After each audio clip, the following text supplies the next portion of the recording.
यहाँ के वर्तमान सांसद जो 10 सालों से हैं, विजय हांसदा जी, उनको विकास से कोई लेना देना नहीं है। वो पूरे कार्यकाल में आराम से सोते हैं और ये दुर्भाग्य है कि वो डेमोग्राफी के हिसाब से जीत जाते हैं। लेकिन तो मिल रहा है कि मोदी जी का नारा है 400 के पार, तो क्या ये सही है? 411 सीट में 11वां नंबर जो है माननीय ताला मरांडी जी का है। हम लोग निश्चित रूप से 411 सीट पर विजयी होंगे। माननीय ताला मरांडी जी जीतकर निश्चित रूप से इस बार राजमहल लोकसभा सीट से विजयी होंगे और दिल्ली पहुंचेंगे। ऐसा है कि इस बार तो असंभव लग रहा है कि विजय हांसदा जीत पाएंगे, क्योंकि चारों ओर मोदी लहर है और ताला जी को अपार जनसमर्थन मिल रहा है। लेकिन लोविन जी की लोकप्रियता विजय से कहीं अधिक लगती है। नमस्कार, आप देख रहे हैं अटल भारत न्यूज। आज हम लोग एक बार फिर चुनावी लोकसभा का दौरा करते हुए राजमहल सीट पर पहुंचे हुए हैं। आज अभी हम लोग साहेबगंज शहर में हैं। आज हम लोग फिर जानेंगे कि आखिर राजमहल लोकसभा सीट पर किसका रुझान है और कौन यहां से प्रत्याशी बाजी मार रहे हैं और देश में किसकी सरकार बन रही है। और इस चुनावी मुद्दे का बात करने के लिए हमारे साथ भाजपा के किसान मोर्चा के लोकसभा प्रभारी आनंद मोदी जी आज हमारे साथ हैं। तो पहले तो आनंद मोदी जी, आपका बहुत बहुत स्वागत है। धन्यवाद। तो आज हम लोग इस बात को करेंगे कि राजमहल लोकसभा सीट पर एनडीए में आप ताला मरांडी जी हैं और उधर से विजय हांसदा जी हैं, चुनावी टक्कर कड़ी है, तो क्या लगता है आपको? निश्चित रूप से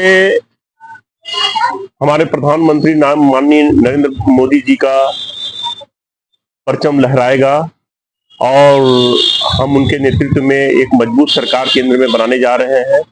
और उसमें उस मोतियों की माला में, जो सांसदों की मोतियों की माला नरेंद्र मोदी जी के माले में चढ़ेगी, और गर्दन उसके गले में उस मोती की एक माला राजमहल लोकसभा क्षेत्र भी होगा। माननीय ताला मरांडी जी जीतकर निश्चित रूप से इस बार राजमहल लोकसभा सीट से विजयी होंगे और दिल्ली पहुंचेंगे। तो अभी लगातार हम लोग सुनने को मिल रहा है कि मोदी जी का नारा है 400 के पार, तो क्या ये सही है? 411 सीट में 11वां नंबर जो है माननीय ताला मरांडी जी का है। हम लोग निश्चित रूप से 411 सीट पर विजयी होंगे। यहाँ के वर्तमान सांसद जो 10 सालों से हैं, विजय हांसदा जी, उनको विकास से कोई लेना देना नहीं है। वो पूरे कार्यकाल में आराम से सोते हैं और ये दुर्भाग्य है कि वो डेमोग्राफी के हिसाब से जीत जाते हैं। लेकिन इस बार बदलाव यहाँ की तमाम जनता में देखने को मिल रही है। हर जाति समुदाय में एक बदलाव की बयार बह रही है।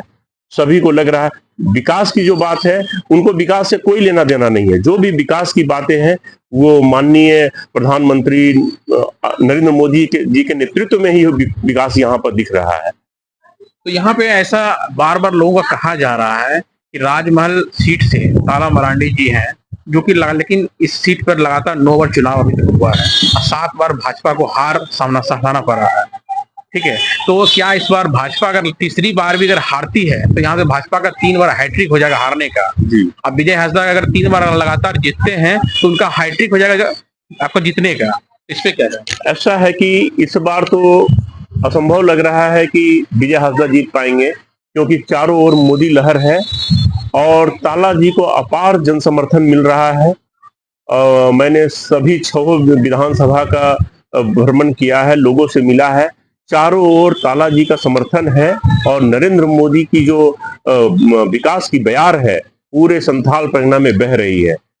और क्या मजदूर, क्या किसान, आदिवासी, सामान्य लोग, सभी लोग जो है इस बार भाजपा में हो गए हैं और निश्चित रूप से ताला मरांडी जी विजयी हासिल करेंगे और केंद्र की सरकार में अपना योगदान देंगे। तो यहाँ पे जिस तरह का चुनावी समीकरण को देखने लग रहा है कि राजमहल लोकसभा सीट पे इस बार विजय हांसदा, ताला मरांडी, इसके साथ साथ में लोविन हेम्ब्रम भी है, तो कहीं न कहीं लोगों का कहना है कि लोविन हेम्ब्रम इस बार ताला का चाबी बन सकता है। जहां तक है कि लोविन जी बोरियो विधानसभा से विधायक रहे हैं, 7 बार उन्होंने विजयी हासिल की है, उन्होंने भी अपने क्षेत्र में विकास किया है। तो जेएमएम के रूप में वो भी टिकट के डिमांड कर रहे थे और प्रत्याशी के रूप में अपना दावा भी किया और हाईकमान ने उनको अनदेखा करके जो है टिकट विजय हासदा को दिया। कोई ऐसा है कि हाईकमान को यहाँ विकास से कोई लेना देना नहीं है, इसलिए उसने लोबिन को अनदेखा किया है और विजय को पुनः टिकट दिया है। लेकिन विजय हासदा निश्चित रूप से हारेंगे और लोबिन जी अपने हिसाब से वो अपने दल में अपनी बात रखने का प्रयास कर रहे हैं और कितना सार्थक होगा ये तो 4 तारीख को पता चलेगा। लेकिन लोबिन जी की लोकप्रियता विजय से कहीं अधिक लगती है। तो क्या ये विजय हासदा उनका 10 वर्षों का कार्यकाल रहा, तो क्या उनके कार्यकाल में विकास कुछ हुआ है? कोई विकास नहीं हुआ है, कहीं भी नहीं विकास हुआ है। मैंने तो सुदूर पहाड़ के क्षेत्रों में भी, आदिवासी क्षेत्रों में गया, लेकिन कहीं कोई विकास नहीं। आज भी लोग उसी बदहाली में जी रहे हैं। जहां उनको वोट मिलता है उस वोट बैंक में भी उन्होंने कोई काम नहीं किया।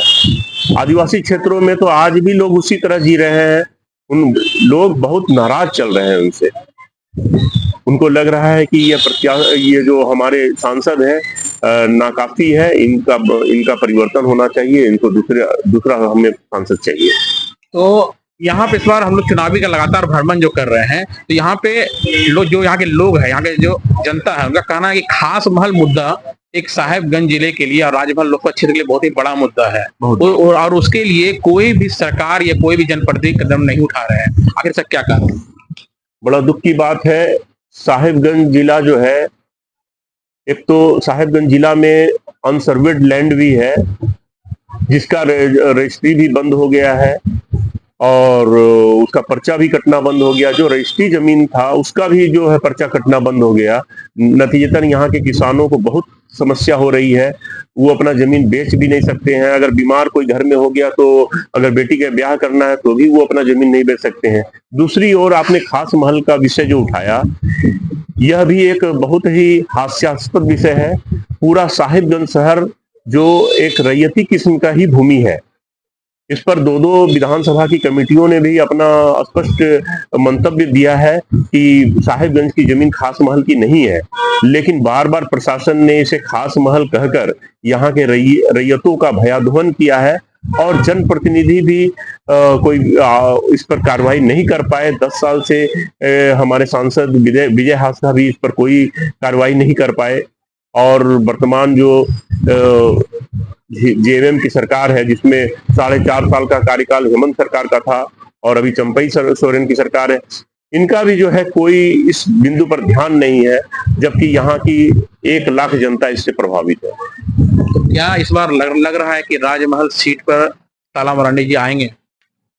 राजमहल सीट 1 नंबर सीट है, निश्चित रूप से यहाँ से बोहनी होगा और हम लोग नरेंद्र मोदी जी के जीत में एक मोती की माला बनेंगे। तो सिर्फ राजमहल की बात हो कि अभी आपका जो 1 जून को मतदान होना है वो राजमहल, गोड्डा, दुमका तीनों सीट पर मतदान होना है, तो क्या लग रहा है कि तीनों सीट इस बार भाजपा का होगा? इस बार परिवर्तन की बयार बह रही है। माननीय डॉक्टर निशिकांत दुबे जी ने भी जो विकास की गंगा बहाई है गोड्डा लोकसभा क्षेत्र में, जहां प्रदीप यादव कहते थे कि गोड्डा लोकसभा में अगर इंजन की सीटी सुनाई दे देगी तो मैं राजनीति से संन्यास ले लूंगा, वहां पर से 13 ट्रेन खुल रही है 13 स्थानों का। अपने आप में ये एक अद्भुत है और रेलवे का हब बनने जा रहा है गोड्डा लोकसभा क्षेत्र।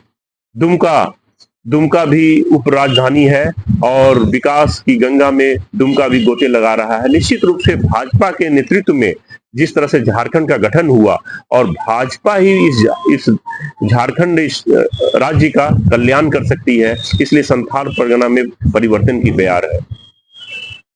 तो आपने देखा कि अभी हम लोग आनंद मोदी जी से बात कर रहे थे, उनका कहना है कि लगातार जिस तरह से यहाँ पे मोदी सरकार में विकास की गाथा गाई जा रही है, इसके हिसाब से यहाँ पे मोदी जी फिर दोबारा तीसरी बार सरकार बनाने जा रहे हैं। साथ ही राजमहल सीट पर ताला मरांडी जी बेखौफ रूप से जितना उनका क्षमता है उससे अधिक मतों से यहाँ पे वो विजयी होने जा रहे हैं और झारखंड के 14 लोकसभा सीटों पर भी भाजपा का दावेदारी होने जा रहा है। तो इनका तमाम बड़ी खबरों के लिए देखते रहे अटल भारत।